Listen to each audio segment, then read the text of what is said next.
대만을 다시 보며라는 주제로 R&D 전략기획단에서 발표하게 된 것을 영광으로 생각합니다.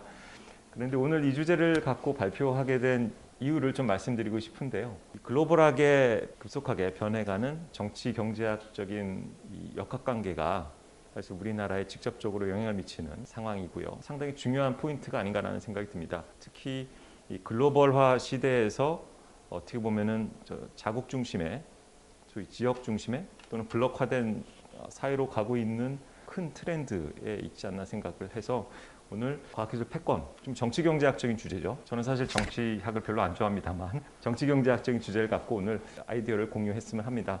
특히 제가 대만을 다시 보자고 한 이유는 대만이라는 국가가 상당히 우리한테 좀 많이 떨어져 있는 것 같습니다. 옛날보다. 사람들이 공부도 안 하고요. 대만이라는 나라라는 자료를 찾아보니까 2000년대 한 2015년까지밖에 자료가 없더라고요. 한 5년 동안 사람들이 전혀 관심은 없지 않았나라는 생각이 들었습니다. 그래서 오늘은 과학기술 패권 경쟁, 미중 관계를 리뷰를 하고요. 그 다음에 왜 우리가 대만을 보면 좋을지, 그 다음에 우리의 전략은 어땠으면 좋을지를 결론을 낸다기보다는 같이 공유할 수 있는 시간이 됐으면 합니다. 특히 저도 뭐 정치경제학을 제가 전공한다기보다는 저의 전공에 맞춰서, 제 연구 분야에 맞춰서 최근 이슈들을 제가 리뷰를 하면서 검토를 하면서 오늘 자료를 마련했습니다.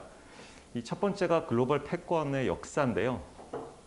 이 그래프가 사실 제가 좀 오래된 자료에서 이제 스캔해서 갔다 오다 보니까 글씨가 별로 잘 안 좋습니다. 근데 여기 전병서 2021을 재인용했다고 제가 썼는데요. 최근에 그 키스텝에서 패권 경쟁 자료를 냈습니다. 한 2주 정도 됐죠. 올라온 지. 그래서 여기 큰 그 보고서를 냈는데 그 보고서 참고하시면은 아마 워딩 면에서는 제가 오늘 발표하는 것보다 좀 상세할 겁니다. 다만 제가 이 그림을 갖고 온 이유는 1500년 이후 패권 경쟁을 이제 돌아가면서 하고 있는데 맨 위가 사실은 여기 1500년입니다. 포르투갈입니다. 포르투갈이라는 나라가 저 당시에 저렇게 잘 나갔었구나. 우리나라는 조선시대죠.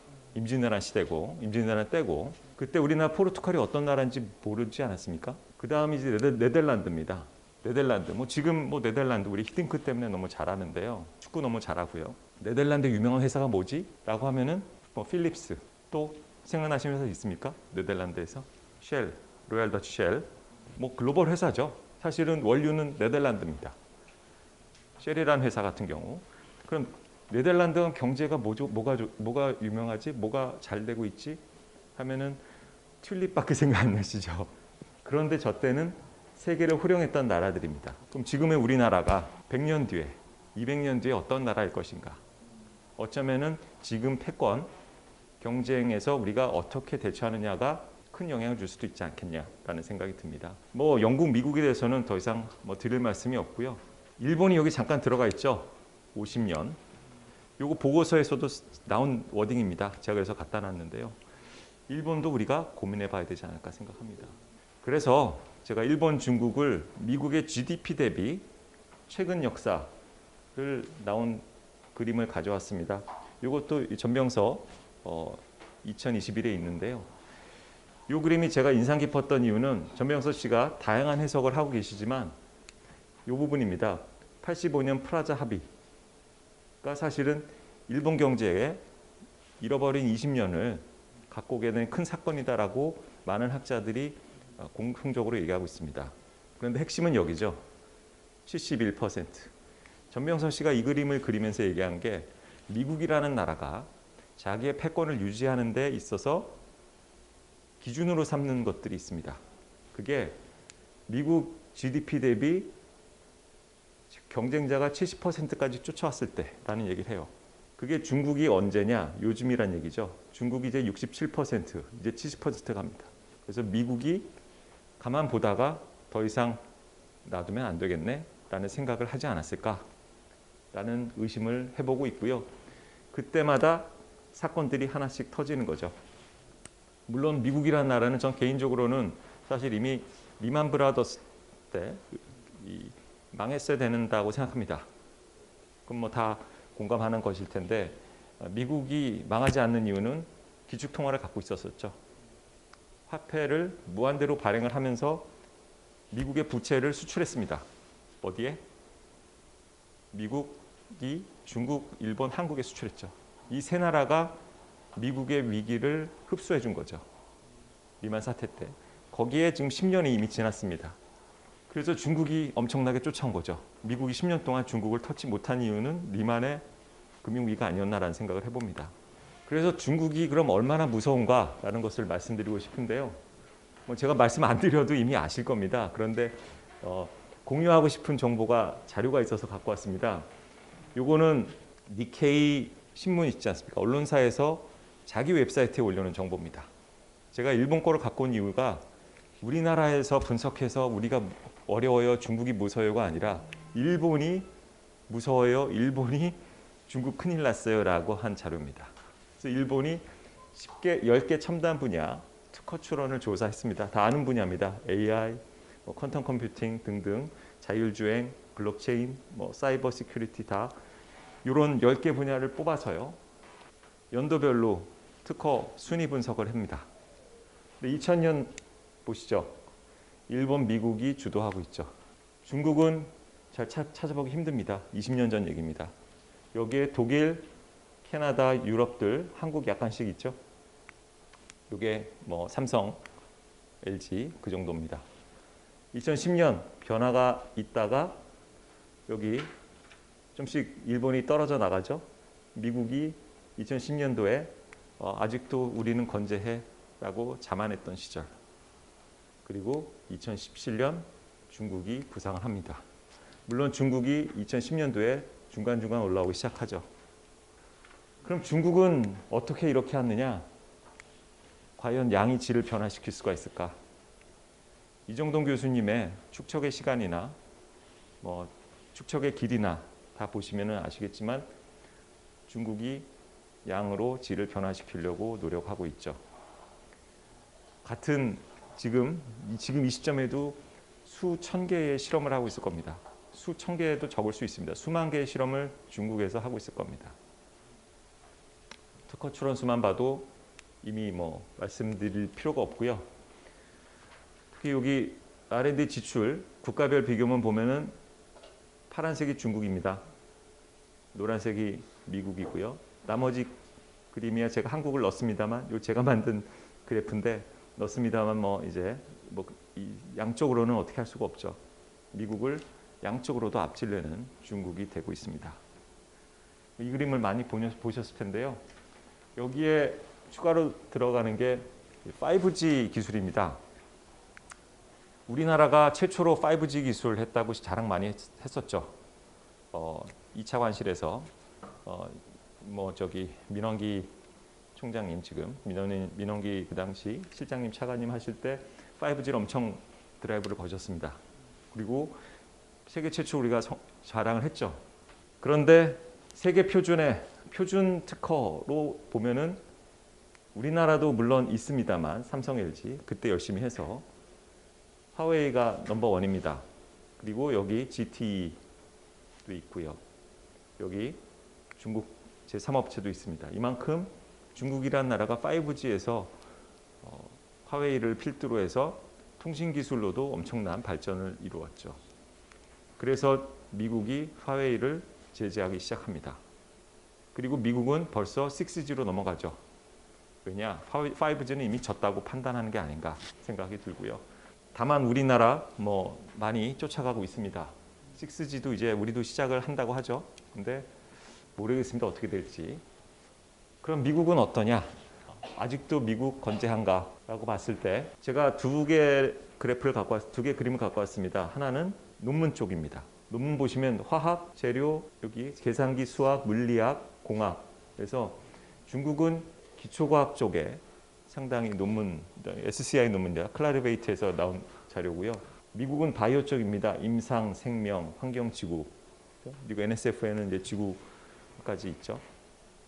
그래서 이렇게 좀 다르게 지금 기초 연구가 이루어지고 있다는 점 말씀을 드리고, 여기 특허 자료인데요. 특허 출원 기준입니다. 이것도 니케이 신문에서 만든 자료인데 출원은 꽤 된다. 아직 미국이. 여기 2015년도 기준인데 15년도 전에는 미국이 위인데요. 이제 15년도 이후서부터는 중국 기업들이 막 올라오죠. 양적으로는. 근데 이제 퀄리티 랭킹이라고 그래서 질적으로는 아직도 미국 기업이다. 그리고 한국 여기 삼성, 그다음에 일본 소니 하나씩 들어가 있습니다. 근데 이게 2019년도 기준, 2년 전 기준인데 벌써 이제 1년 반, 2년 되고 있습니다. 뭐 이 속도는 아마 상상하기 어려울 것 같습니다. 그리고 이제 한 번 더 다른 컷으로 좀 보려고 제가 이걸 만들었는데요. 우리가 플랫폼 경제에서는 그럼 어떤가? 중국이 플랫폼 경제에서 보시면 PC 시대 다 아실 겁니다. 여기 계신 분은 윈텔은 다 들어보셨죠? 한참 취업 시험에도 맨날 나오던 문제입니다. 윈텔. 윈텔이 뭐냐? 윈도우 플러스 인텔. 근데 이제 스마트폰이 나오면서 플랫폼이 다변화되기 시작했죠. 플랫폼이 다양화되면서 여기 애플과 다른 것들, 그다음에 감이라고 그래서 안드로이드와 ARM 프로세서들이 그러면서 이제 플랫폼이 다변화됩니다. 지금은 다양한 플랫폼들이 나오고 있죠. 특히 이제 플랫폼 위에 플랫폼도 얹어지면서 플랫폼 경제가 아주 뭐 본격화됐습니다. 근데 여기서 미래는 과연 계속 미국이 주도할 수 있을 것인가 모르겠습니다. 어쩌면은 이제 세계가 분화돼서 갈 수 있지 않을까. 왜냐하면 중국도 플랫폼 경제는 만만치 않다고 평가가 되기 때문입니다. 이런 상황에서 미국이 저는 무서운 나라라고 생각하는 게 자성을 합니다. 그리고 전략을 세우는 것 같습니다.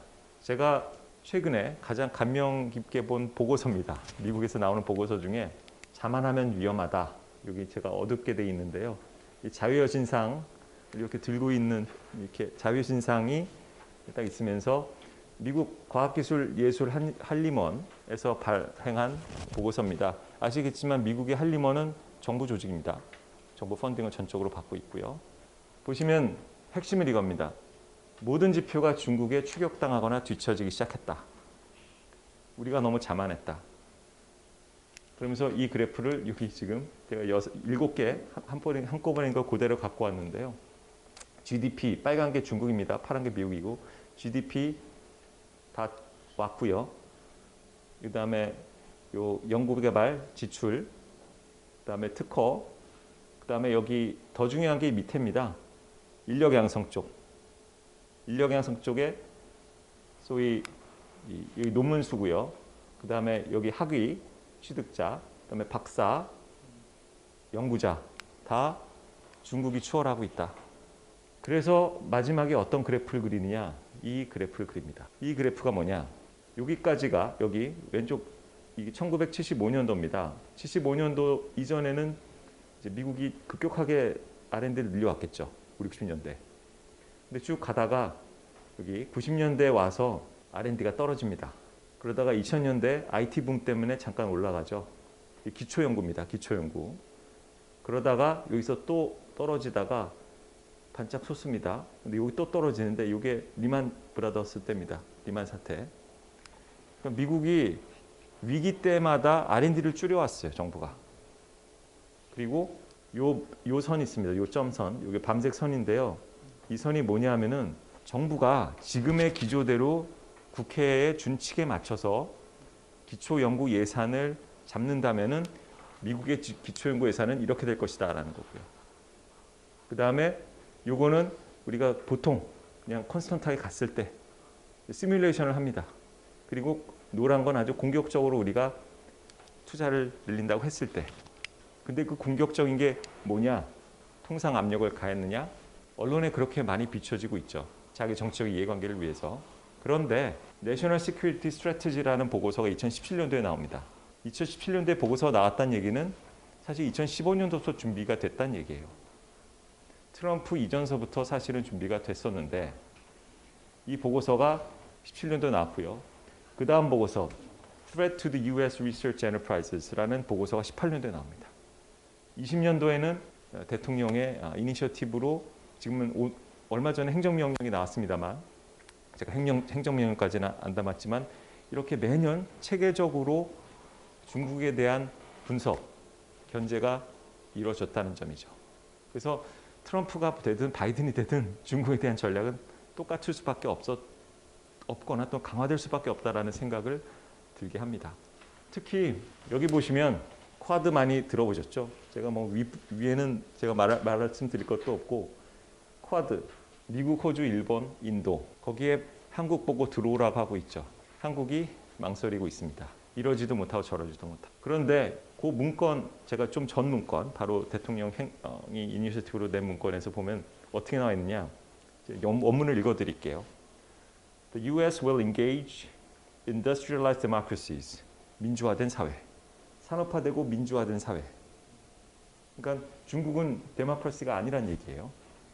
그 다음에 and other like-minded state.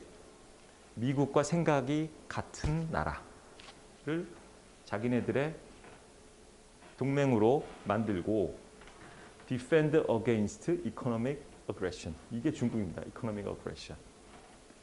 공시적으로 공식 문서에 이런 얘기를 하는 거죠. 특히 대만을 제가 오늘 같이 고민하고자 하는 이유가 여기서 나옵니다. 대만의 기업을 비롯해서 전략적 투자와 협력을 상당히 강화하고 있습니다. 이것이 팩트입니다. 그래서 이 트럼프 시대 때 이 용어가 너무 웃겼습니다. 이건 전병서 2021년에 나온 제가 문구를 그대로 갖고 왔는데요. 트럼프 시대 때는 중국 스텝에 이 사람들이 반중 감정으로 몰리게 된 거예요. 감정적으로 그냥 싫다. 그런데 이번 바이든 인선은 철저하게 중국 실무를 담당했던 유경험자 중심으로 구성되어 있다라는 얘기를 합니다. 뭐 표현은 전병서 씨가 상당히 재밌는 표현을 잘 쓰시는데 여기 아마존에서 군단 대 마초 군단이라고 표현을 합니다.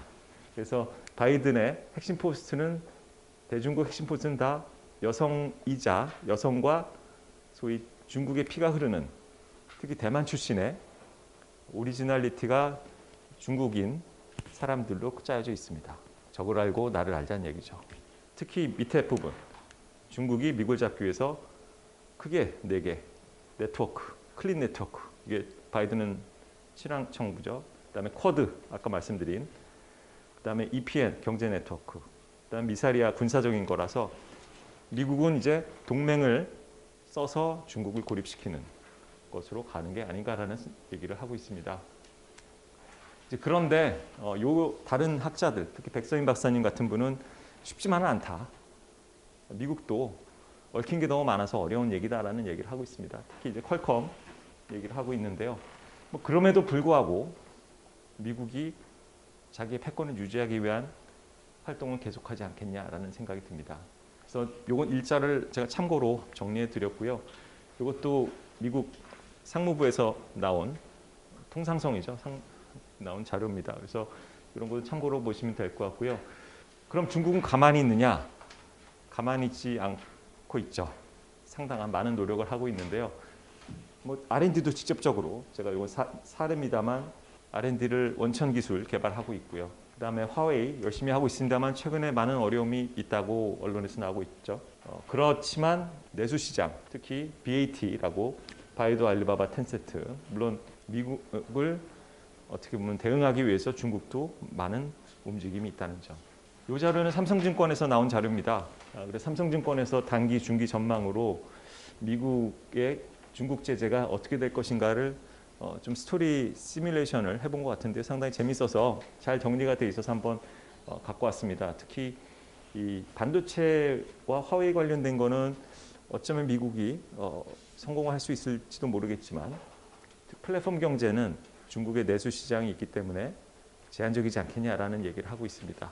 그래서 우리나라 같은 경우 어떠한 전략을 짜야 될 것인가 또 고민이 되는 거죠. 네 마리 용인 건 뭐 우리가 90년대 얘기를 들어서 다 공감하실 겁니다. 특히 대만은 우리와 같이 2년 분쟁 경험이 있고요. 또 미국의 지원과 또 미국과의 이 소통 관계 때문에 우리도 우리처럼 첨단 산업, 반도체, 기계 발전을 했습니다. 다만 경제적으로 한국보다는 작아요. 뭐 제가 세 번째는 뭐 그냥 경제적인 측면에서 말씀을 드린 건데요. 저희가 왜 대만을 보냐면 우리가 인구가 한 2배 정도 되는데요. 우리나라 인구 감소 속도가 엄청 빠르다는 거 이미 아실 겁니다. 2067년도에 대한민국의 장기 인구 추세를 보시면 KDI에서 작년에 발표한 건데요. 2067년에 대한민국의 인구가 중위 수준으로 봤을 때 4,100만 정도 됩니다. 4천만. 지금보다 1,000만이 줄어들어요. 25%. 어마어마한 거죠. 그럼 대만하고 봤을 때 우리의 GDP가 어느 정도 될 것이냐. 그리고 우리나라가 지금처럼 다양한 산업에 경쟁력이 있을 수 있겠느냐. 이런 고민이 드는 겁니다. 특히 이제 뭐 구매력 지수 같은 거 보면 오히려 인구 작은 나라가 더 윤택하게 사는 거죠. 저렴한 비용에 요즘 우리나라 뭐 부동산 얘기가 있습니다만 이렇게 대만은 어쩌면 우리나라가 대만의 모습처럼 될 수 있지 않겠느냐. 산업 구조가. 제가 우스갯소리로 저희 정책학자도 이런 얘기합니다. 아까 포르투갈 얘기 나왔는데요. 저는 대한민국이 네덜란드와 포르투갈 보면은 포르투갈만 안 됐으면 좋겠다. 우리 네덜란드 정도 되면 괜찮지 않냐는 얘기를 합니다. 대만도 저희가 한번 계속 같이 지켜봐야 될 나라가 아닌가 생각이 들고요. 특히 경쟁력 지수 같은 걸 보면은 대만이 우리 신경지 요즘 별로 안 쓰죠. 그런데 대만이 늘 우리보다 약간씩 앞서 있습니다. 월드 이코노미 포럼의 지수 보셔도 여기 대만, 한국 나란히 있습니다. 12, 13. 대만이 약간씩 앞서 있죠. 많이 따라왔는데요, 대한민국이. 그럼에도 불구하고 대한민국이 우위인 지표들, ICT 보급률, 인프라, 보건, 시장 규모입니다. 우리나라는 ICT 보급률 늘 세계 1위죠. 대한민국은 그렇지만 저는 ICT 소비국이라고 얘기를 합니다. ICT 소비를 잘하는 거지 생산을 잘하는 건 잘 모르겠어요. 왜냐하면 우리나라가 글로벌한 소프트웨어가 없죠. 물론 아래아 한글이 대한민국의 대표 상품이긴 합니다만 나머지 대만이 다 우위입니다. 생산물 시장, 노동 시장, 금융 시스템, 기업 역동성, 그다음에 혁신 역량 중에서 소통과 다양성 이런 부분들은 대만이 우리보다 늘 평가를 더 잘 받고 있습니다. 특히 대만의 산업 구조 보시면요, 우리나라와 한 교집합 정도 한 50% 정도 되는 교집합인 것 같습니다. 국가가. 제가 여기는 좀 빽빽하게 썼습니다만 핵심은 이겁니다. 반도체 산업이 우리나라가 반도체 하지만 삼성이 메모리에서 1등인 것 빼고는 없죠. 물론 하이닉스도 메모리입니다만 비메모리 분야, 또 파운드리 분야, 디자인 분야, 후공정 다 우리나라보다 잘하죠. 특히 이제 기계 쪽도 이 4차 산업혁명 주축으로 해서 차세대 산업들을 지금 뽑아서 지원하고 있습니다. 그래서 분야별로 공작기계 세계 4위고요. 플라스틱 고무 세계 6위, 방직기계 세계 6위, 재화설비 세계 2위입니다. 우리나라 사실은 이런 분야 이제 다 죽었죠. 이런 분야가 다 어디 갔습니까? 다 중국으로 갔죠. 그래서 대만이 어떻게 저렇게 저걸 지킬 수 있었나? 이런 것도 우리가 한번 봐야 되지 않을까 생각이 듭니다. 수출 구조입니다. 그러나 대만도 잘하는 것만 있는 게 아니죠. 구조적인 문제가 있습니다. 우리나라와 비슷하게 약간 다르긴 합니다만 중국으로 부품과 반제품 수출해서 그게 미국으로 재수출하는 구조입니다. 우리도 한동안 뭐 지금도 그랬죠. 그리고 전체 비중이 대중국이 되게 41%인데요. 여기 해외 생산 비중도 중국 쏠림 현상이 심하다고 합니다. 그리고 이 해외 생산 비중이 과반수인데 해외 거점이 90% 중국에 편향돼 있습니다. 이것이 2017년도 기준인데요. 이것을 줄이려고 엄청 노력한다고 한답니다. 제가 사실 그래서 준비하면서 코트라 있는 선배랑 키예프 있는 지인들한테 좀 물어봤어요. 근데 자료 요건 다 코트라와 키예프 자료들입니다. 대만이라는 나라를 우리가 너무 관심이 없는 것 같다라는 얘기를 공통적으로 하더라고요. 특히 여기 해외 직접 투자가 있는데요.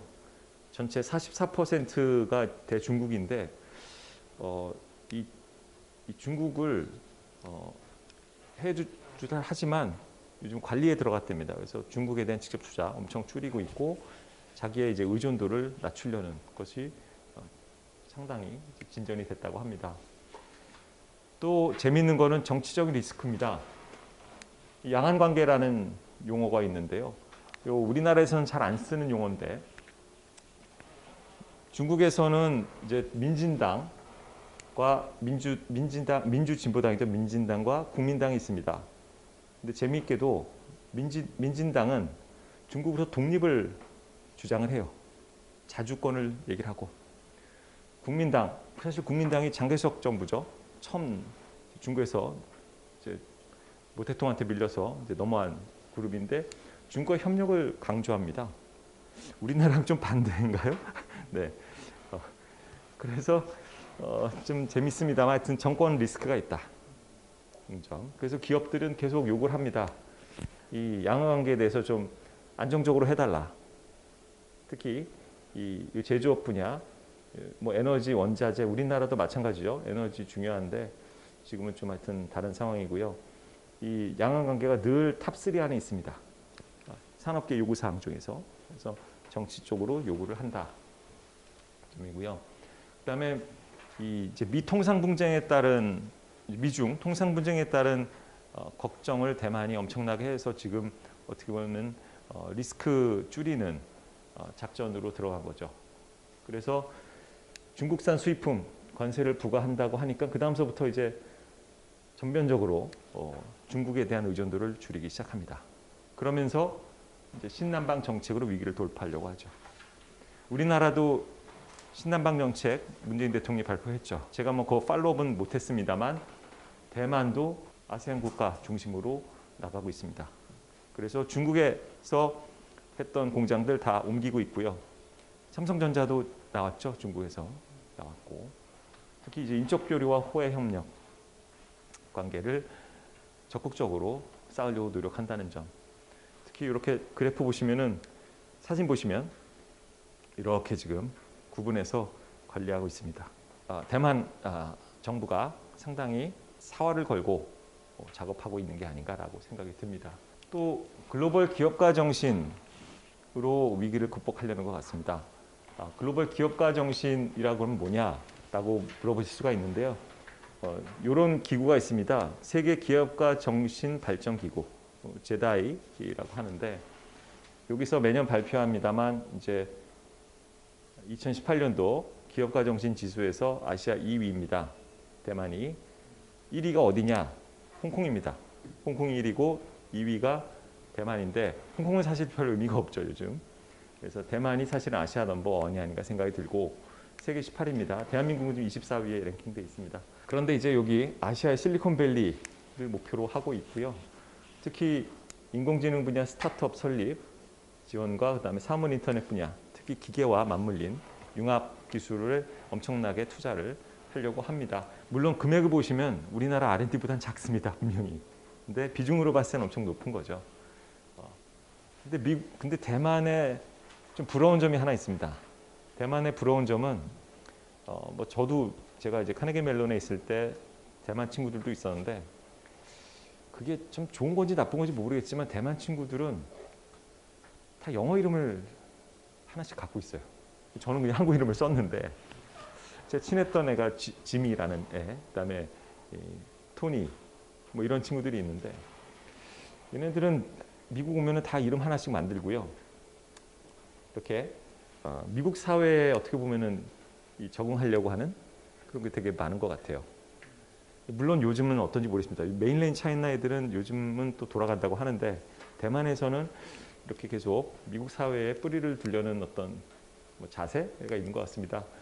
근데 여기 제가 바이든 대통령 독일 경제장관 얘기를 했습니다만 요 대만 정부와 적극적으로 이 반도체와 각종 통신 장비들 얘기를 하고 있고요. 특히 이제 테슬라와 TSMC의 자율주행 플랫폼 공동 개발 이거 되게 큰 겁니다. 근데 대한민국 삼성전자도 이제 3.0을 하고 있는데요. 이건 TSMC하고 4.0을 시작했다고 합니다.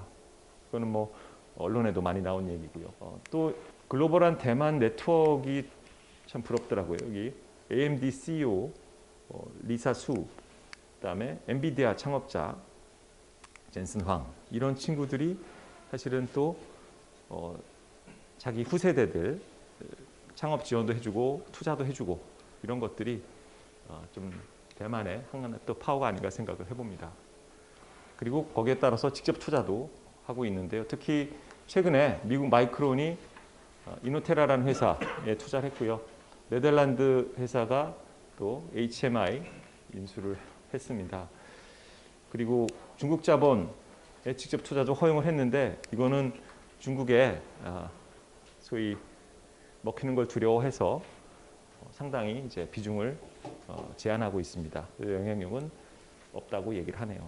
그래서 이렇게 대만이 다양한 시도를 하고 있다는 점. 그래서 우리도 다 하고 있습니다. 하고 있습니다만 과연 어느 정도 잘하고 있는지 또 얼마나 효과적인지 한번 고민해 볼 필요가 있는데요.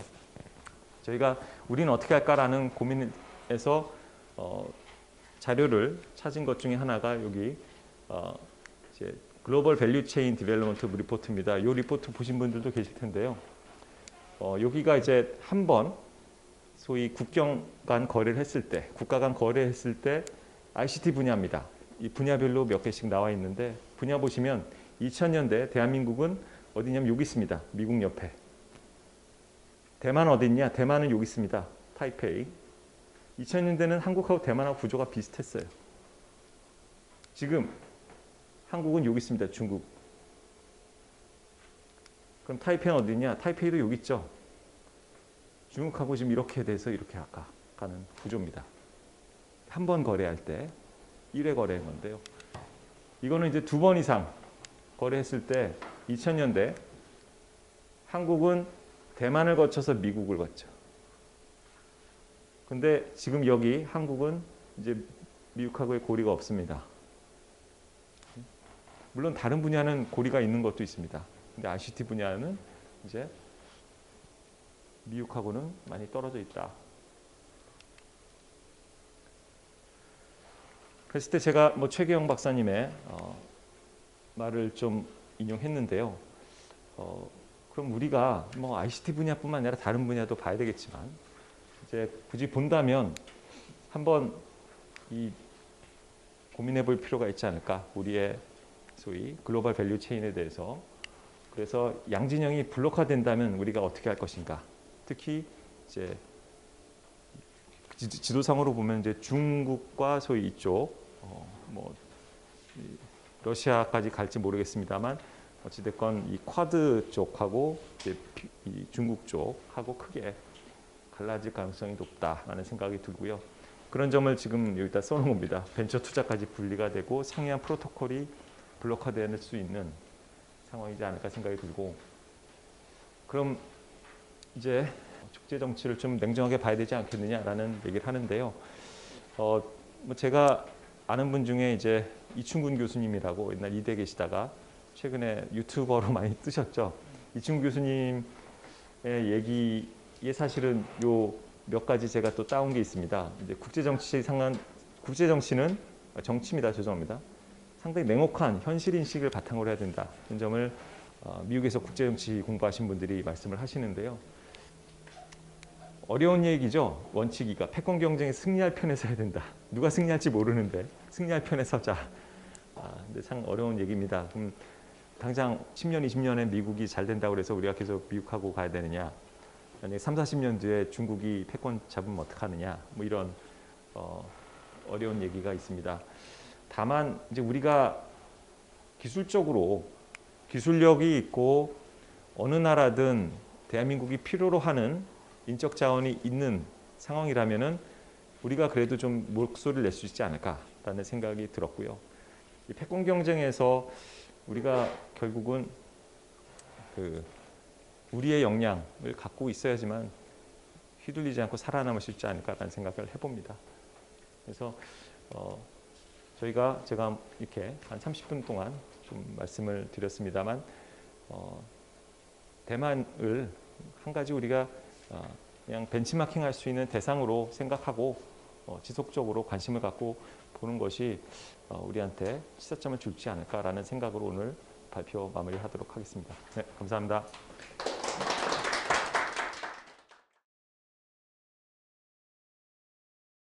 미국하고 중국이 이렇게 중심이 된 일종 경제 패권 전쟁 상태에 다시 돌입한다고 봐야 되잖아요. 경제적 철의 장막이 치질 수 있다. 글로벌 밸류 체인 상에서 움직이던 게 중국 중심의 밸류 체인, 또 미국 중심의 어떤 밸류 체인 이렇게 될 수도 있잖아요. 실제로 일어날 것 같은지, 만약 일어난다면은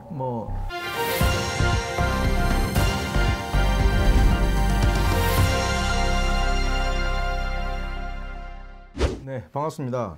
저는 산업통상자원 R&D 전략기획단 정책기획 MD 오동훈입니다. 오늘 윤주영 교수님 모시고 과학기술 패권 경쟁을 현황과 전망이라는 주제로 좋은 말씀을 들었습니다. 발표 감사합니다. 네. 감사합니다. 발표를 듣고 제가 좀 궁금한 점이나 아니면 조금 더 보충해가지고 논의하고 싶은 부분을 얘기하기 위해서 이제 모시고 몇 마디 나누도록 하겠습니다. 게 아까 발표하신 것 중에서 미국의 이제 자선과 전략이라는 부분에서 미국이 현재까지 중국 대비해가지고 이 R&D의 어떤 투자라든지 특히 이제 기초과학 연구 투자 이런 부분을 경제 어려울 때 예컨대 이제 리만 브러스 사태라든지 사실상 이제 미래 성장 동력에 대한 부분을 상당히 간과했다, 반성을 하고 있다 이런 말씀하셨잖아요. 경제가 어렵거나 위기 때는 보면 대부분 다 이제 미래를 향한 투자, 그러니까 대표적으로 R&D인데 좀 줄이는 그런 경향이 있잖아요. 그래서 이제 우리나라도 아마 별반 다르지 않을 거다. 어떤 현재 위기 국면이잖아요, 우리나라도. 그런 측면에서 이제 R&D에 대한 투자를 어떤 방향으로 끌고 가는 게 좋겠다라는 측면에서 혹시 생각 있으시면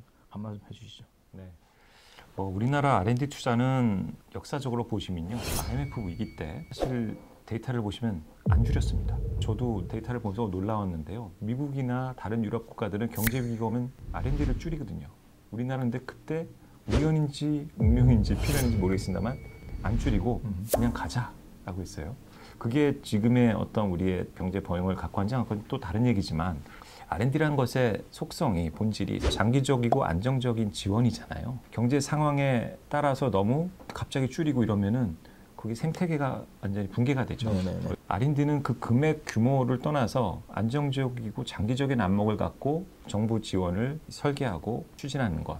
이것이 핵심일 것 같고요. 지금 현재 우리나라는 사실은 지난 20년간 엄청나게 R&D를 늘려왔습니다. 거의 타의 추종을 불허하게 글로벌하게 지금 거의 R&D GDP 대비 1, 2위를 맨날 하는데요. 그게 과연 지속될 수 있을 것인가 거기에 대해서 좀 의문입니다. 이 안정적인 지원이라는 건 사실 너무 급격하게 또 상승시키면 또 내려가는 게 있거든요. 예를 들면 경제 성장이 올해 너무 잘 됐다고 해서 R&D를 또 너무 늘리는 게 아니고 또 안 됐다고 해서 너무 줄이는 게 아니라 안정적인 커브를 그리는 게 좋지 않을까 생각이 듭니다. 또 우리가 증가된 규모에 맞춰서 우리가 저희 분포의 문제죠. AI 요즘 돈은 다 뿌렸는데 사람이 없죠. 네네네. 그러니까 갑자기 우리나라는 단기간에 몰빵하는 경향이 있습니다. 정치적인 그렇죠. 이슈 때문에. 네네. 그래서 AI가 아무리 좋지만 우리가 30년을 내다보면서 플랜을 짜야 될까 생각합니다. 네네. 사실은 제가 얼마 전에 일본 관련된 데이터보다 깜짝 놀랐어요. 일본 전체 재정이 100이라 치면은 세금을 그대로 100을 받았는데 그 중에서 한 30% 이상을 다 빚갚는 쓰는 거예요.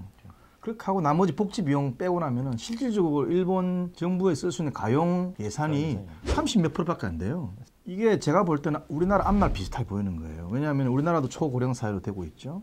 국가 빚 부채 점점 올라가고 있는 추세잖아요. 아직은 일본보다 훨씬 좋은데 그래도 미래를 본다면 그게 걱정이 되고 그런 측면에서 보면 이제 R&D 전체 이제 재정에서 예를 들어서 몇 % 정도는 R&D에 지속적으로 투자를 하자는 일종의 뭐 재정 준칙이라든가 이런 것들도 가능하면 한번 하면 좋겠다. 그런 생각을 저는 했었습니다. 저도 충분히 동의합니다. 네, 그러세요? 보통은 3%의 4%가 맥스가 아닌가라는 생각이 듭니다. 근데 우리나라는 이미 4% 넘었거든요. 그렇죠. 네. 그러니까요. 저는 우리나라는 그렇게 늘릴 필요가 있을까라는 생각이 듭니다. 그러니까 우리나라가 그렇게 늘릴 수 없기 때문에 앞으로는 그러면은 규모보다는 효율이다. 규모보다는 뭔가 좀 더 효과가 나게끔 하는 대금들이 잘 쓰여가지고 우리 국민들한테 좋은 효과로 이렇게 되돌아가게끔 그게 중요하다 봅니다. 그 다음에 아까 대만 관련된 부분 말씀하실 때 재밌는 말씀하셨는데 TSMC인데 사실 TSMC가 이제 우리가 잘 모르는 기업이었지만 삼성전자 뭐 주식 가격 총액보다 뭐 높다 뭐 이런 얘기도 있고 그 테슬라하고 전기차 자동차 이 플랫폼 만든다 이런 얘기도 있고 하여튼 그럼에도 불구하고 하청 제조업이 중심이 된 어떤 그런 경제 구조다 이렇게 볼 수도 있잖아요. 우리나라 같으면은 뭐 이러한 뭐 하청 모델일 수도 있고 아니 오리지널 어떤 개발한 모델일 수도 있는데 어떤 하이테크 분야에서 어떤 식의 전략이 좀 더 가능성이 높을까? 물론 뭐 답은 있는 건 아닌데 좀 교수님 생각 있으시면 한 말씀 해주시죠. 네, 저는 이거를 어떤 범국가적인 차원보다요. 그 기업이나 그 산업 생태계 측면에서 보셔야 될 것 같습니다. 그 TSMC만이 아니라 이 대만 같은 경우는 글로벌 밸류 체인 속에서 예를 들면 단계가 5단계다 또는 4단계다라고 했을 때 그 중에 한 단계가 세계적인 수준이라면 뭐 표현은 하청공장이라고 하셨지만 사실 우리나라의 어떤 특유의 표현이고요. 하청공장. 사실은 그 밸류체인 속에서 그 기업이 아니면 못해요. 만약에 용접이다. 용접은 대만에 있는 A라는 기업이 제일 잘해. 그게 맡겨야만 최고의 제품이 나온다. 뭐 이런 개념. 네, 네. 그런 위치를 차지할 수 있으면 너무 좋겠죠. 네, 네. 저는 대한민국의 강점은 지난 50년 동안 브랜딩을 했다는 거예요. 글로벌한 브랜드를 만들었다는 거예요. 네, 네. 특히 이제 삼성이라고는 다 이제 알잖아요. 네네. LG, 현대 다 알고, 네네. SK도 알고요. 브랜드를 일단 만들었다는 거는 상당히 어려운 일인데요. 이 브랜드를 그럼 활용을 하거나 유지를 해야죠. 우리나라의 어떤 기업이 디자인, 제조, 브랜딩까지, 마케팅까지 다 잘할 수 있으면 너무 좋겠죠. 완벽한 기업인데 그게 어렵잖아요. 네네. 그럼 완벽한 기업을 만들 수 있으면 이상적이겠지만 그렇지 못하다면 네. 글로벌한 밸류체인 속에서 빠지지 않는 기업이 그 나라에 있다면 그 나라의 국민소득은 올라가지 않을까라는 생각이 듭니다. 우리만이 할 수 있는 어떤 뭐가 있어야 되는 거예요, 사실은. 그죠? 베스트 원이 되거나 뭐 온리 원이 되거나. 그죠? 예. 그 말씀 맞는 것 같습니다. 예. 그다음에 사실은 이게 조금 이제 뭐 이게 정치 경제학적인 문제일 수 있는데 미국하고 중국이 중심이 된 일종 경제 패권 전쟁 상태에 다시 돌입한다고 봐야 되잖아요. 일종의 경제적 철의 장막이 치를 수 있다. 글로벌 밸류체인 상에서 움직이던 게 중국 중심의 밸류체인, 또 뭐 미국 중심의 어떤 밸류체인 이렇게 될 수도 있잖아요. 실제로 일어날 것 같은지, 만약 일어난다면은 뭐 어떤 식의 영향이 있을 것 같은지, 뭐 그런 게 혹시 얘기하신 게 있으면 좀 말씀해 주시죠. 경제적 철의 장막에서는 사실 핵심이 표준입니다. 기술 표준. 그리고 기술 표준과 요즘 같이 가는 것이 이제 플랫폼인데요. 플랫폼을 누가 차지하느냐. 그럼 플랫폼의 핵심은 사실 소비자들의 락인 이펙트가 있고요. 락인이 되면 스위칭 코스트가 커지는. 기술적으로 그걸 묶어두는 어떤 시스템, 아마존이 하고 있고요. 지금 구글도 하고 있고요. 그렇죠. 네. 중국 내수 시장은 중국 내 기업이 하겠죠. 근데 그럼 우리나라 그럼 어떻게 해야 될 것인가? 지금 우리나라는 어떤 플랫폼, 어떤 밸류 체인에 더 매여져 있는가? 또는 관여되어 있는가?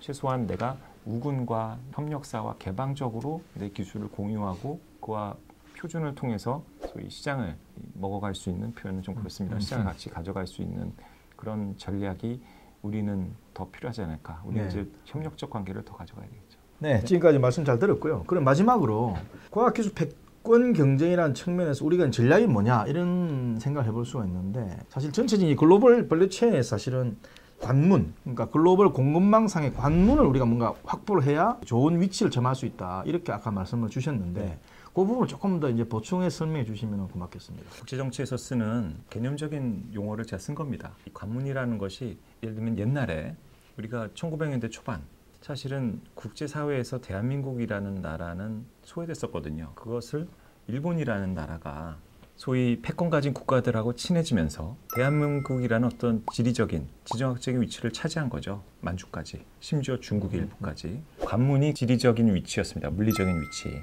그런데 이제 100년이 지난 지금 현대에서는 그럼 어떻게 하면 친해질 수 있느냐? 반도의 위치, 뭐 통로 위치 이것보다는 과학기술력으로 글로벌하게 어떤 국가라도 대한민국에 있는 기업과 같이 일하고 싶다라는 기술력이 있어야 되지 않을까 생각합니다. 자, 말씀 잘 들으셨나요? 오늘 윤주영 교수님 모시고 과학기술 패권 경쟁이라는 측면에서 좋은 말씀 들었고 의견을 나눠봤습니다. 그 관문이라는 개념이 사실은 중요한 것 같긴 합니다. 왜냐하면 19세기, 20세기에는 사실은 지리적 관문, 그러니까 오늘날의 싱가포르나 홍콩의 서양 세력들이 사실은 동양으로 들어오는 관문이고 동시에 이제 어떤 무역의 일종 관문이죠. 아주 핵심적인 요충지니까. 지금은 이제 기술이라는 측면 내지는 어떤 그런 노하우 뭐 이런 것들을 포함한 관문을 우리가 딱 차지함으로 해가지고 세계적인 글로벌 일종의 리더로 나갈 수 있는 그런 것들이 중요한 것 같습니다. 그래서 저희가 정책 개발하는 데도 많이 활용했으면 좋겠습니다. 교수님 오늘 말씀 고맙습니다. 감사합니다. 네, 고맙습니다. 고맙습니다.